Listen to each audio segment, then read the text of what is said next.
Hello बच्चों।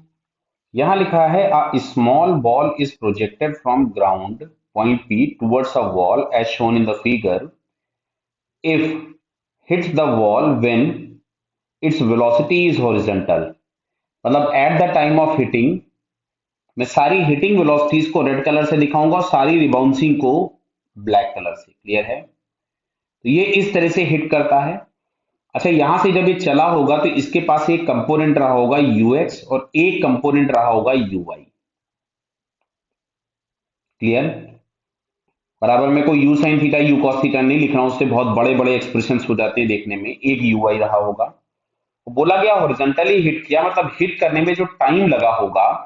तो मैं अगर वर्टिकल कंपोनेंट को लिख रहा हूं तो इनिशियल वेलोसिटी हमारे पास यूआई है, एक्सेलरेशन हम लोगों के पास माइनस जी है, और बोला गया हॉरिजॉन्टली हिट किया है तो इसका वर्टिकल कंपोनेंट जीरो हो चुका होगा। तो v is equals to u plus a t, यानी वहां तक पहुंचने में जिसको जो टाइम लगा था that is u y by g. Clear है? अच्छा, हॉरिजॉन्टल डायरेक्शन में कोई भी एक्सेलरेशन होता नहीं है, तो हॉरिजॉन्टल डायरेक्शन की वेलोसिटी कांस्टेंट होगी। तो अब मैं अगर हॉरिजॉन्टल के मोशन की बात कर रहा हूं तो इसने कुछ एक्स डिस्टेंस की, मैंने वर्टिकल के लिए लिखी थी कहानी। अब मैं अगर हॉरिजॉन्टल के लिए कहानी लिखूं तो क्या ये समझ में आ रहा है कि हॉरिजॉन्टल डायरेक्शन में कोई एक्सेलरेशन होगा नहीं। तो हॉरिजॉन्टल डायरेक्शन की वेलोसिटी यूएक्स होगी, एक्सेलरेशन जीरो होगा, और इसने जो डिस्प्लेसमेंट एक्स किया है उसमें जो टाइम लगा होगा वो टाइम आपके पास लगा होगा u y by g. Clear? तो अब अगर हम लोग यहां से लिखें तो ये s is equal to u t हो जाएगा। तो एस की जगह हम लोग लिख देते हैं एक्स, और यू की जगह हो गया यू एक्स, और टी की जगह हमारे पास मिल रहा है यू वाई बाई जी। यानी जितना डिस्टेंस एक्स गया है, और तुमसे बोला गया था जहां से गया है वही वापस लौट आया, मतलब उतना ही डिस्टेंस एक्स से वापस भी लौटा होगा। लेकिन सुनो, हिट करते समय तो इसकी वेलोसिटी यूएक्स होगी, लेकिन जब ये रिबाउंस करेगा यहां से इधर की तरफ में हॉरिजॉन्टल में, तो इसकी वेलोसिटी हो जाएगी ई टाइम्स यूएक्स। क्यों? ई बराबर हम लोग यहां से लिखते हैं रिबाउंसिंग अपॉन हिटिंग। तो जो रिबाउंसिंग होगा that is e times hitting. Hitting हो जाएगा, समझ में आ रहा है? तो हिटिंग इसने किया था यूएक्स से, मैं लिख देता हूं चलिए यहां पे। तो यहां से जो वी रिबाउंसिंग होगा वो हो जाएगा ई टाइम्स वी हिटिंग, और हिटिंग था यूएक्स, तो ये आ गया ई इंटू यूएक्स। तो रिबाउंस इसने किया ई इंटू यूएक्स से। अब अच्छा सुनो, ये जितना ऊपर गया था ये उतना ही नीचे आएगा। तो नीचे आते समय पर जो अब इस फ्लोर पर हिटिंग वेलोसिटी होगी, ध्यान से सुनना बेटा, मैं हिटिंग स्पीड में लिखूं बल्कि उसको मैं यू वाई लिखूं क्या? जितनी इनिशियल वेलोसिटी पहले रही होगी वर्टिकल में, उतनी ही वर्टिकल वेलोसिटी रही होगी कब? हिट करने के समय पर। लेकिन अब जब यहां से रिबाउंस होगा वापस, मैंने क्या बोला था, मैं सारी हिटिंग को रेड से दिखाऊंगा और सारे रिबाउंसिंग ब्लैक से दिखाऊंगा। तो जब ये रिबाउंस हुआ होगा तो यहां पे वेलोसिटी हो जाएगी ई इंटू यू आई। समझ रहे हो बात को? अब सुनना बात को। ये जो वर्टिकल कंपोनेंट है ये इसको ये वाला हाइट या ये वाला टाइम दिलवाएगा। क्लियर? तो यहां से यहां तक जो टाइम जाने में लग रहा होगा, इसको ध्यान से सुनना। इसको मैं अगर कुछ भी लिखता हूं टाइम टी1, तो जो टी1 टाइम लगने वाला है, क्या मैं इसको लिखूं two times e into u y by g? क्यों? कैसे? तो सुन लो इधर देखो, मैं यहां पे कैलकुलेट करके भी दिखा देता हूं। तो इनिशियल वर्टिकल वेलोसिटी हो गई थी e into u y, acceleration के नाम पे था माइनस जी। अच्छा, ग्राउंड पे जब ये वापस आ गया तो एस बराबर जीरो हो जाएगा। तो सिंपल यहां से आप लगा दीजिएगा s is equals to u t plus half a t square. तो आपको ये वाला टाइम टी मिल जाएगा। क्लियर है? निकाल लेंगे हम सभी लोग। अब सुनना इधर ध्यान से। लौटते समय ये दो बार में लौटा।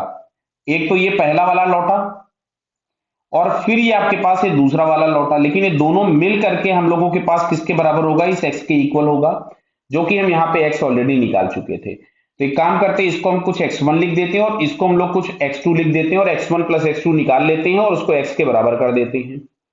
तो देखिए यहां से, अच्छा ये जो x1 वापस आया, मैं अलग कलर से दिखा रहा हूं, देखिए x1 जो वापस आया है वो आया कितने से है? e इंटू यूएक्स से।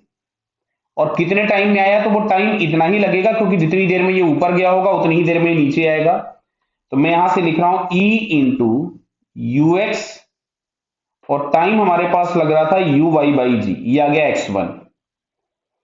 अच्छा, x2 अब हॉरिजॉन्टल में तो चेंज होगा नहीं, क्योंकि एक बार जो कोलिजन के बाद चेंज होनी थी वो हो गई। तो horizontal velocity e into u x ही रहेगी, लेकिन यहां पे जो टाइम आपके पास लग रहा है t1, इस वाले में जो x2 ट्रेवल कर रहा था वो टाइम लग रहा था 2 into e into u y by g. ये हम लोगों के पास x1 और x2 आ गए। अब एक काम करते हैं, x1 प्लस x2 लिखते हैं। तो x1 प्लस x2 में यहां लिख दे रहा हूं।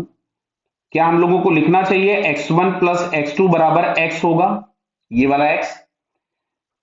तो x1 की जगह मैंने लिखा e ux u y by जी,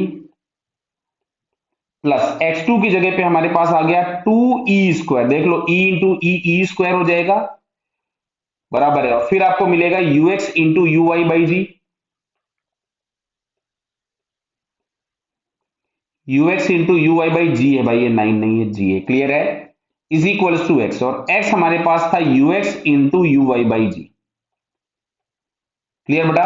तो पहले सारे g कैंसिल कर दिए, सारे ux ui कैंसिल कर दिए। तो अब देखो हमारे पास बच रहा है e प्लस 2e²। दिख रहा है बेटा आपको ये e प्लस 2e² बराबर 1। क्लियर? तो यहां से अगर मैं इसको क्वाड्रेटिक लिखूं तो ये क्वाड्रेटिक इक्वेशन हम लोगों के पास आ जाएगी 2e² प्लस e माइनस 1 बराबर 0। इसको हम लोग यहां से जरा सॉल्व करें। तो यहां से अगर हम इसके सोल्यूशन निकालना चाहेंगे तो यहां से हमको मिलेगा e is equals to minus b plus minus b² minus 4ac। तो बेटा ये 8 दिख रहा है आपको, प्लस 8 हो जाएगा, 4 इंटू 2 8 हो जाएगा, और माइनस 1 अपॉन 2a, तो ये हो गया 4। तो ये मिल रहा है -1 प्लस माइनस 3/4। क्लियर? तो यहां से हम लोग माइनस साइन ले नहीं सकते, और प्लस लिया तो फाइनली आंसर आ गया आपके पास 1/2। और क्वेश्चन में इन्होंने बोला था कि coefficient of restitution is n/2 और find the value of n। तो यहां से अगर हम इसको कंपेयर करें तो n की जगह पे हम लोगों को क्या दिख रहा है, 1। तो फाइनली हम लोगों को पूछे गए क्वेश्चन का आंसर हो जाएगा 1। क्लियर बेटा? Okay, all the best.